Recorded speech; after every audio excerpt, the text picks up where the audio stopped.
If Australia was built on the sheep's back, then Gove was definitely built on bauxite. The town runs and exists on mining, and if you have any Rio Tinto shares, here's a chance to take a look at your investment. A beautiful morning, Gove, East Arnhem Land. Australia does not get a lot better than this. My first fishing trip ever that I saved up for with a group of mates was a decade ago. I'm back to do it again, and guess what? I managed to find another group of mates. We're heading out to Bremer Island, it's about 40 minutes away. Trevor Hosey is our guide, he runs Nomad Fishing Adventures. He does fishing, diving, he'll even take you forward driving to see what this great country has to offer. Come along for the ride, it's going to be special.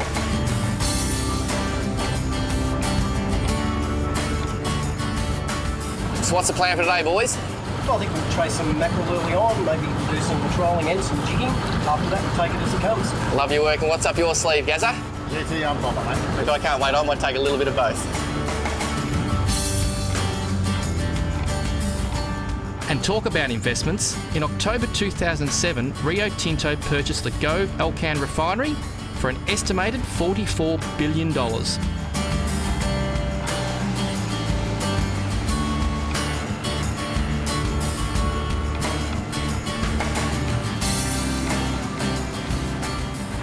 Just come over a little pinnacle here. We're trolling for Spanish mackerel, and the reason we troll over a pinnacle is they hold fish and then that holds Spaniards in turn. The fish are packed so tight we just decided to drop a few jigs on them. As yet, no joys. They may be bottom fish, but that's our plan for later in the day. Catch a few mackerel for dinner, and then put some bait down and catch a few beautiful bottom fish.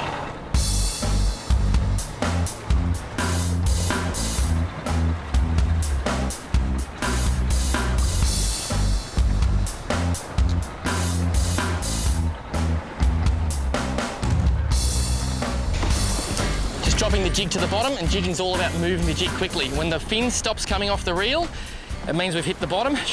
There it is, we're there. And it's just a matter of moving that jig erratically, high speed, doesn't matter, just get it moving in the water.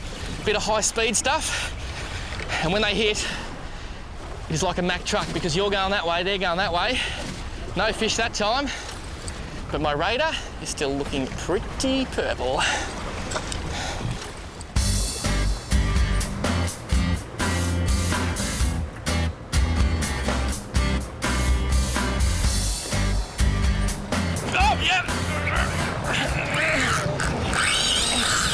Holy snapping, that's 80-pound braid. I've gone for the big gun and I'm locking up because we're going to get sharked. Come to me. I thought I'd get serious, and this guy still smoked me on 80. I'm just trying to get him up before the sharks get him. Here he is. That was quick. What have we got there? Oh, look at that. Aren't they cracker fish? Oh, I have just got the drag so tightly wound. He can't go anywhere, but he's still giving me a serious workout. There he is. They are such tough fish, and even on 80, with a T-curve 200 jig and a Stella 20,000, it's like a title fight. Whack, whack, whack. And there he is. Oh, it's a dancing Spaniard. Isn't that just a beauty? And look at that radar, right in the corner of the jaw. Just gonna lift it up. Now, I'm being very wary of those teeth. That is a beautiful narrow-barred Spanish mackerel. And they've got some weight too. It's not to actually pick them up, but you feel the weight. And this guy, look at that for a beautiful fish. And that tail, I always struggle to comprehend how a fish with a tail that shape can propel so much speed. It must just be the absolute most amazing propeller you've ever seen. Well, this fish we're actually going to keep for a feed for two reasons. One, they taste just sensational in the fry pan. And two, a shark had a crack at this. I don't know if you saw him, but I certainly did. He was bleeding a little bit, so he's not well. And how good is that radar? Right in the corner of the jaw, single hook, bit of single strand wire, and it's Spanish mackerel for dinner. Olé.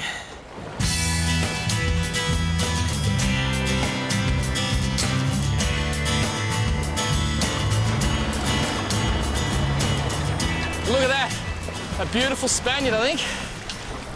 Actually, I think the safest thing to do here might be to go overboard. I've had enough. I got sharked. I'm jumping in. Okay. I had the fish, but no one had me. And just watch your toes, boys. Here we go. It's coming over. On the count of three. Oh, it's a flying mackerel. Plukey, I must say, mate, I love your work. What do you think of that? Welcome to Gove. Look at that. These guys have the sharpest teeth. They are like razors, and quite often you'll bring your lure and you'll actually see there's a diamond cross, just like that. That is a serious fish, mate. Quality with a capital S, the Spaniard.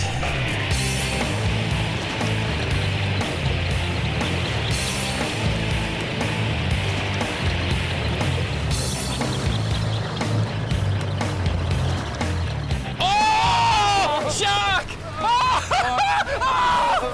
There's a shark. There is a shark up this. Oh, look at that! There's 2 sharks. Oh! Oh! I give it a 9.9. That was quality. Let me get him away from those sharks. I'll come around the back there, Gary. You take a step back for me. How good was that? Watch your teeth. Watch your teeth. Look at that. And the sharks are down there circling. Dead lost. It's our fish. Oh! That is insane, Gary. He almost jumped straight in the boat. Come back here, don't run away. How cool was that? Oh, that was pretty major. And I think our cameraman, Noel, Michael, I keep getting that wrong. I think he actually got that. It come out and just went, oh, bang! There she is. Pliers down, I'll do the damage for you, mate. We'll spear this fish back in. And away she goes. Hey, the mackerel bite has been a little hot is an understatement. The gloves are off. Well, actually they're on because my hands are getting cut to pieces. We're going to move to do some bottom fishing. We've caught plenty of mackerel. In fact, all the boys have caught mackerel. Gary's had the dancing mackerel. Now it's time to get some more fish for a good feed and a little bit of variety, because variety is the spice of life.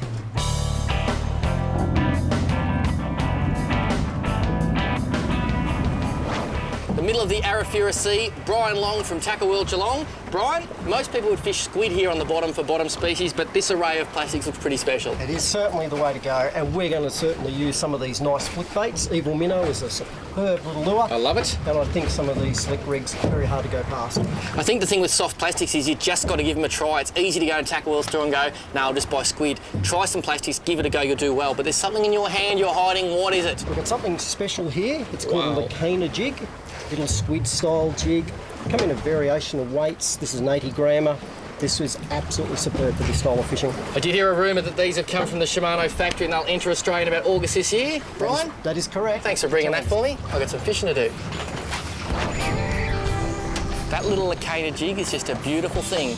2 little flaps down the side there, just like a real squid or ockie. It'll just swim its way down, straight into a fish's gob. So we're almost at the bottom. The boat's swung into 34 metres of water with the tide.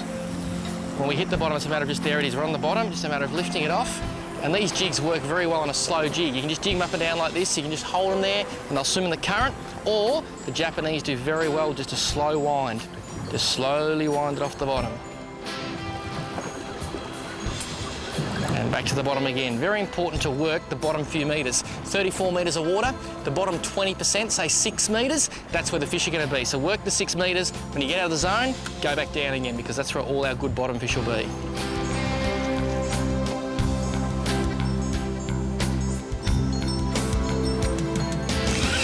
The Mackeral jig has got its first victim.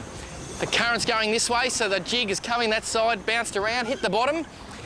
I've actually been sharked a couple of times, and I'm just hoping the boys have got a shark on the background there. They're going to keep the shark away from whatever this fish is, because I want to see what the first fish in Australia is to eat this unique octopus-style Shimano jig. I'm trying to go very light on it. It must be close. Some nice head shakes there. What have we got? Oh, look at the size of that shark. Look at that. And you can see that jig in the corner of his mouth. How cool is that? That is a serious, serious shark. Now, oh, and there you go.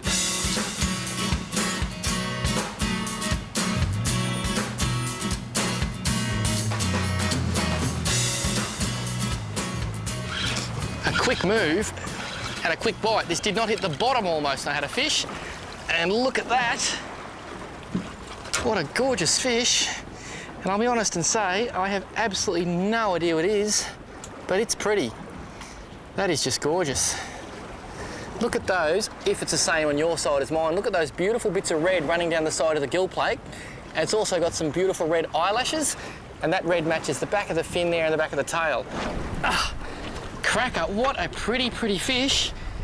Trevor, you've made your way from the steering wheel where you've been all day. Can you please tell me, because I am struggling, what is this most pretty, pretty fish? It's an emperor, mate. Not a red emperor, because I've seen them. Just a straight emperor. There's about 16 varieties of these guys, all from the sweet lip, all sweet lip. So we get a lot of these here. That is a beautiful fish. I've never caught one, and I don't even know a man who has. There you go, mate. The jig strikes again. It's the first time I've seen them caught on the jig too. Well, I've actually seen one before, just then.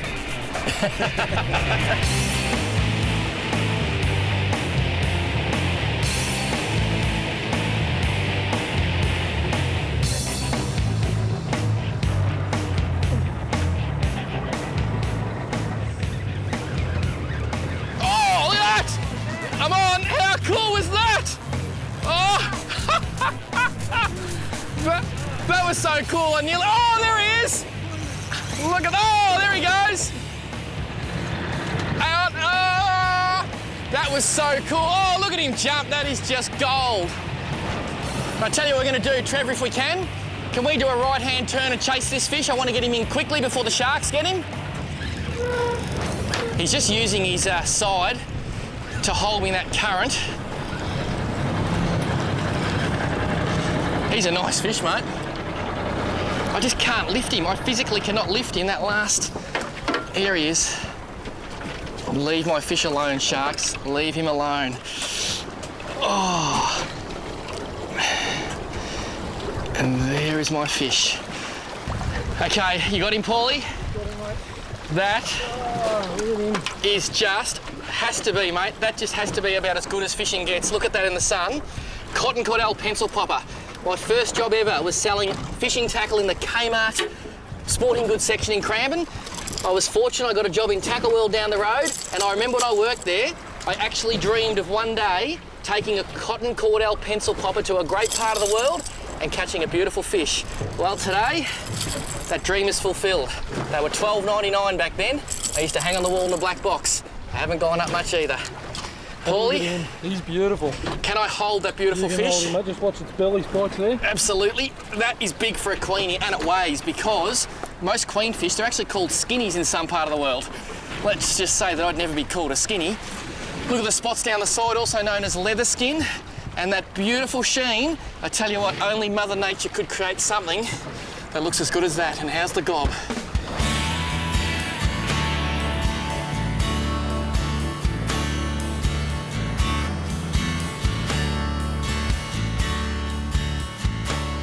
A magnificent day on the Salt and Briny, and everybody's dream, their own deserted island, apart from us, of course, and some fresh Spanish mackerel on the barbecue. The great thing about this mothershipping and or camping is you're only minutes from the fishing.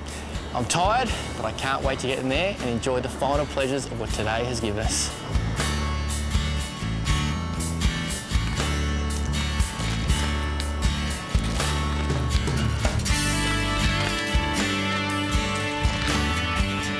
The facilities are so good on the island, you could hardly call it camping. Hot and cold running water, flush toilets, great accommodation, and views to die for. What a privilege to be here.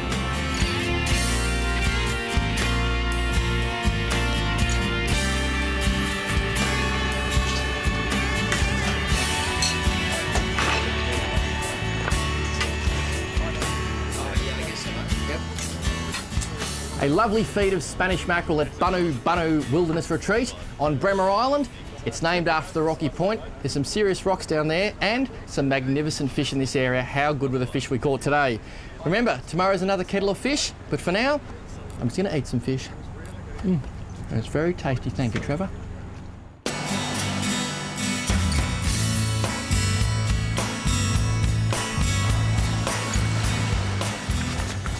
How beautiful is this? Bunu Wilderness Retreat.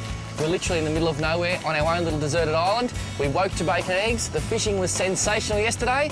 Let's hope it is just as good today. We're going to chase some golden snapper. Hey fellas, wait for me. Thanks for that. Appreciate your ongoing concern.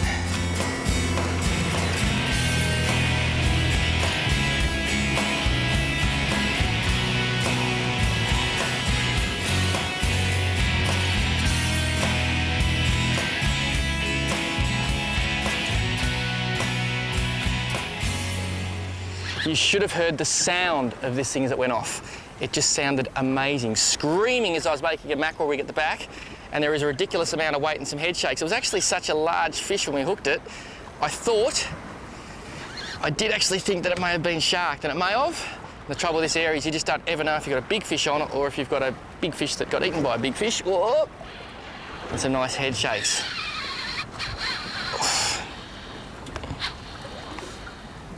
I reckon I've been sharked. Here we go, we need to look at this thing. There's my wind-on leader, and it is a shark. A black-tipped whaler, I would imagine. And it has obviously eaten whatever was on this. Whew. Let's just see if we can get him up. Let's see if my circle hook just pinned him in the corner of the jaw. Thanks, Paulie. Bit of Velcro. Just got the glove on there because we could get into a championship wrestling match here and I need to be gloved up. Here's my fish. Look at that. He is such a beautiful fish. I just love sharks. Now, I know it's probably because I'm a Victorian. I'm going to bring him around the back here. But aren't they just the coolest fish? I think he's nearly tied. He's got a bit more in him. If I just pass my rod to you, Mr. Hunt. I'm just going to slowly lead him this way. He might go for the bolt again. There's that second hook. You can see those two hooks, and I'm going to let him go if he wants to go. But there's that owner in the corner of the jaw, and the other owner sitting up there. Now, you stay there, mister.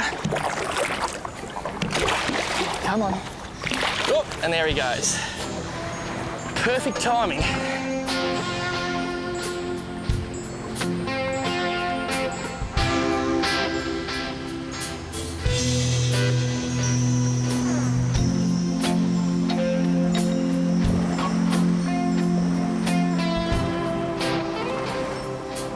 A lot of little pickers here, come on. Oh, they're just not that keen. Come on. Gotcha! Oh, got to get him out of that reef very quickly. And, oh, what have we got? Oh, quality. How good is that? That is probably the fish we really want to catch. A Venus tuskfish, also known as blue bone. How's the size of the fangs on that? They go around eating the coral and all the stuff on the bottom. And how's the colours in that? They're all different colours, but the blues, the pinks, and that is going in my little dinner box because there's not many better eating fish than the Venus tuskfish of the Northern Territory, or any other parts for that matter.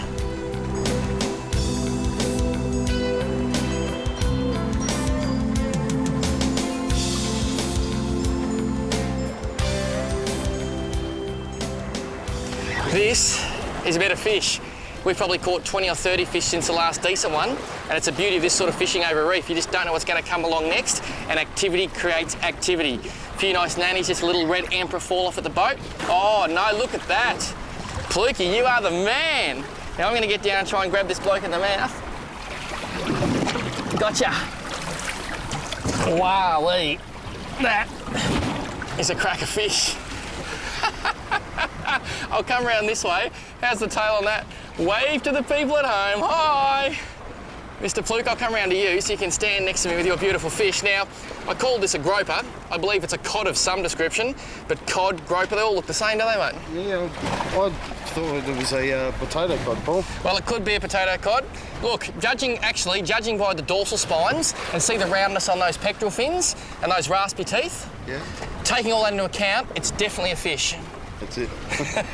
A good one. I might put it down here, and a good fish too, and I think someone's hooked up behind me, another nice fish. We'll lay him there. Sea lice in his... Look at that too, yes. He's actually got lice burrowing into his nose there, so I'm going to do him a big favour with my pliers. Look at that. 4 years at uni. I'm doing noses as well. We've just saved his day, mate, because that would have been... Imagine having that stuck up your nose. Now, this hook's going to come out quite easily, I would imagine. There's your hook, mate. Now, have you ever caught a fish anything like that? Yeah, I got him a few years ago, Paul, in Broome, but not quite as big as that one. I'm just going to try and spin it around so you can check out the size of the gob on that thing. Imagine being a little bit of squid or a bait fish cruising along the bottom and having that come along. Not a pretty sight. And those rasping teeth, Pluky, when something goes in there, I don't think it's coming out.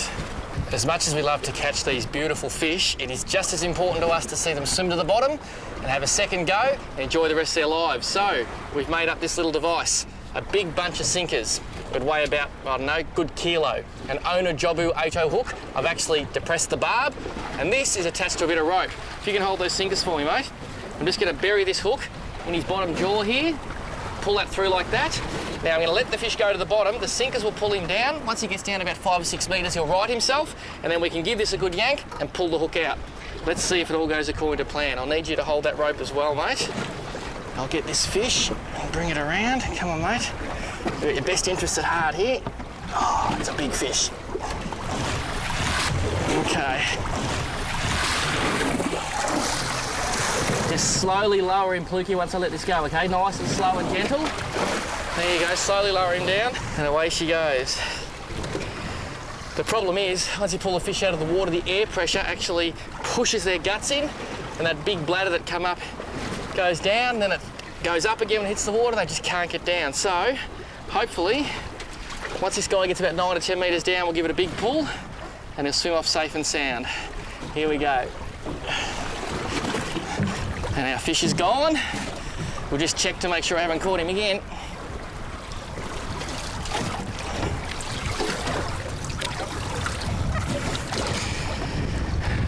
One cod released. It's all good.